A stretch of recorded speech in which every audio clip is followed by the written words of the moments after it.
রাধা এবং কৃষ্ণের সম্পর্ক ঠিক কেমন ছিল? তাদের মধ্যে কি প্রেমের সম্পর্ক ছিল, নাকি সেইটুকুই সম্পর্ক ছিল যেমন এক প্রকৃত ভক্তের ভগবানের প্রতি হওয়া উচিত? নাকি রাধা ঈশ্বরের রূপ ছিলেন, কৃষ্ণের অংশ ছিলেন?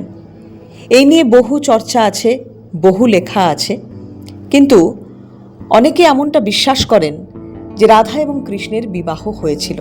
ব্রহ্ম বৈবর্ত পুরাণ এবং গর্গ সংহিতা উল্লেখ করে যে কৃষ্ণ গোপনে রাধাকে ভান্ডির বন নামক বনে ব্রহ্মার উপস্থিতিতে বিয়ে করেছিলেন। যেখানে রাধাকৃষ্ণের বিয়ে অনুষ্ঠিত হয়েছিল সেই স্থানটি এখনও বৃন্দাবনের উপকণ্ঠে রয়েছে, যাকে বলা হয় রাধাকৃষ্ণের বিবাহের স্থান ভান্ডির বন। ব্রহ্ম বৈবর্ত পুরাণে উল্লিখিত গল্পটি ইঙ্গিত করে যে রাধা সর্বদা কৃষ্ণের ঐশ্বরিক স্ত্রী ছিলেন। রাধা নয়, রাধার ছায়া পরে আয়ানকে বিয়ে করেছিল। তবে অন্য একটি মত বলে রাধা কৃষ্ণের কোনো দিনই বিয়ে অনুষ্ঠিত হয়নি, এবং এক্ষেত্রে যে গল্পটি প্রচারিত রয়েছে সেখানে এমনটাই বলা হচ্ছে যে রাধা একবার কৃষ্ণকে জিজ্ঞাসা করেন কেন তিনি তাকে বিয়ে করতে পারবেন না।